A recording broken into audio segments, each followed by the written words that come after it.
अस्सलामु अलैकुम प्यारे नाज़रीन। दोस्तों, आज हम हजरत सुलेमान अलैहिस्सलाम और मलिका बिल्कीस की खूबसूरत प्यारा सा वाक़या पर रोशनी डालने वाले हैं। इस वाक़या को सुनने के बाद आपका ईमान ताज़ा हो जाएगा और आपको कई सारे इल्म हासिल हो जाएंगे जो शायद आपको मालूम नहीं होगी। आप नाज़रीन से गुजारिश है कि जब भी किसी वाक़या को सुने तो पूरे वाक़या सुनने की कोशिश करें, इसलिए कि जब तक आप पूरे वाक़या को नहीं सुनेंगे उतने वक्त तक आप कुछ नहीं समझ सकते। किसी वाक़या को सुनते हैं तो इल्मे दीन हासिल करने की नीयत से सुने, मनोरंजन या दिल बहलाने की नीयत से नहीं। आप नाज़रीन से दरख्वास्त है कि इस वाक़या को मुकम्मल जरूर सुने और जो भी नए हजरात हमारे चैनल पर हाजिर हुए हैं, वीडियो को लाइक और चैनल को सब्सक्राइब जरूर करें। आज से हजारों साल पहले अरब के दक्षिणी इलाकों में यमन के आसपास एक शहर आबाद था जो सबा के नाम से जाना जाता था और इस शहर में रहने वाले लोग सबा के नाम से जाने जाते थे। यहाँ के लोग बड़े ही मालदार थे, लेकिन यह लोग शिर्को कुफ्र में मुब्तला हो गए थे। एक मर्तबा हजरत सुलेमान अलैहिस्सलाम का दरबार लगा हुआ था। सभी इंसान, जानवर, परिंदे और जिन्नात दरबारे सुलेमानी में हाजिर थे, लेकिन एक परिंदा जिसका नाम हुदहुद है वो दरबार में मौजूद नहीं था। हुदहुद परिंदे को आप सभी नाजरीन जानते होंगे कि यह एक ऐसा परिंदा होता है कि वह अपने लंबे लंबे चोंच से किसी भी दरख्त के अंदर सुराख करके बिल बना लेता है और वह उसके अंदर अपना घोंसला तैयार कर लेता है। हजरत सुलेमान अलैहिस्सलाम को जब पता चला कि हुदहुद दरबार में हाजिर नहीं है तो हजरत सुलेमान अलैहिस्सलाम बहुत नाराज हुए। हजरत सुलेमान अलैहिस्सलाम ने कहा कि अगर हुदहुद ने अपने गैर हाजिर होने की कोई ठोस वजह नहीं बताया तो मैं उसे सख्त से सख्त सजा दूंगा। लेकिन कुछ देर बाद हुदहुद दरबारे सुलेमानी में हाजिर हुआ। हजरत सुलेमान अलैहिस्सलाम ने हुदहुद से पूछा कि तुम कहाँ थे? तो हुदहुद ने हजरत सुलेमान अलैहिस्सलाम से कहा, ए अल्लाह के प्यारे नबी, मैंने आज एक सल्तनत देखी है जहां एक मलिका जो बड़े तख्तो ताज के मालिक है हुकूमत करती है और वहां के रहने वाले लोग सूरज और चांद को खुदा मानते हैं और उसकी इबादत करते हैं। दोस्तों, वैसे तो सभी परिंदे हजरत सुलेमान अलैहिस्सलाम के हुक्म को मानते थे, लेकिन हुदहुद हजरत सुलेमान अलैहिस्सलाम का सबसे ज्यादा खिदमत करने वाला और करीबी परिंदा था। फिर हुदहुद ने हजरत सुलेमान अलैहिस्सलाम को मलिका की हुकूमत के बारे में सब कुछ बताया। आज भी ये वाक़या तारीख में मशहूर है, जिसे हम सबा की रानी मलिका बिल्कीस के नाम से जानते हैं। हुदहुद ने बताया कि मलिका बिल्कीस एक बहुत बड़े तख्त पर बैठकर अपनी हुकूमत चलाती है और जो कुछ एक बादशाह के पास होने चाहिए वो सब कुछ उसके पास मौजूद है, लेकिन वह और उसकी कौम चांद, सूरज और सितारों की इबादत करते हैं और उसे अपना खुदा मानते हैं। उसके बाद हजरत सुलेमान अलैहिस्सलाम ने मलिका बिल्कीस के नाम एक खत लिखा और हुदहुद उस खत को लेकर मलिका बिल्कीस के पास गया। प्यारे नाज़रीन, आपको बताते चलें कि कुरान शरीफ में भी इसका जिक्र है कि हजरत सुलेमान अलैहिस्सलाम ने फरमाया कि ये खत लेकर जाओ और मलिका बिल्कीस के पास इस खत को गिरा दो और तुम दूर होकर देखो कि वो क्या जवाब देती है। उसके बाद हुदहुद वह खत लेकर गया और मलिका बिल्कीस की गोद में खत को गिरा दिया।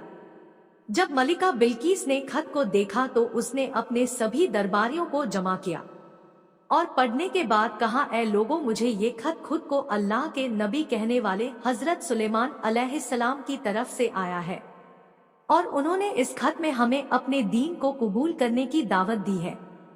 खत को सुनाकर मलिका बिल्कीस ने अपने दरबारियों और सरदारों से मशवरा लिया तो वजीरों ने कहा कि हम बहुत ताकतवर हैं, हमें हजरत सुलेमान अलैहिस्सलाम से जंग करनी चाहिए। उस वक्त मलिका बिल्कीस ने अपने वजीरों और दरबारियों को समझाया कि जंग करना सही नहीं है, क्योंकि जंग से सिर्फ नुकसान होने वाला है, इसमें किसी तरह से हमारा फायदा नहीं है। मलिका बिल्कीस ने कहा, बेहतर तरीका ये है कि कुछ खजाने और कुछ तोहफा हजरत सुलेमान अलैहिस्सलाम के पास भेज देते हैं। अगर वो सच में अल्लाह के नबी हैं, तो हमारे इस तोहफे को कबूल नहीं करेंगे और हम लोगों को अपने दीन में फिर से दाखिल होने के लिए कहेंगे।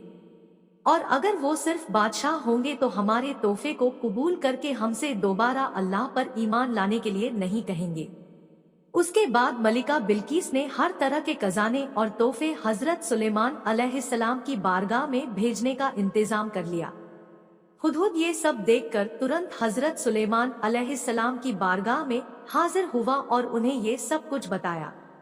कुछ दिनों के बाद जब मलिका बिल्कीस के खादिम सभी तोहफा और खजाना लेकर हजरत सुलेमान अलैहिस्सलाम के पास पहुँचे तो हजरत सुलेमान अलैहिस्सलाम ने मलिका बिल्कीस का तोहफा वापस करवा दिया और फरमाया कि मेरे अल्लाह ने जो दिया है उसके आगे दुनिया की कोई दौलत और खजाना किसी काम का नहीं।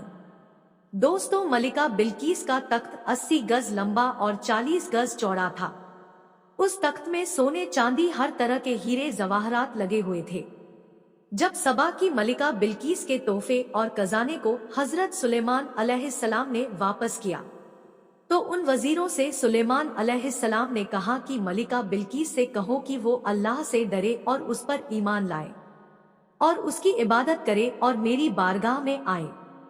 उसके बाद हजरत सुलेमान अलैहिस्सलाम ने अपने दरबार में ऐलान किया कि ए दरबारियों, तुम लोगों में कौन ऐसा है जो मलिका बिल्कीस के आने से पहले उसके तख्त को यहाँ हाजिर कर देगा।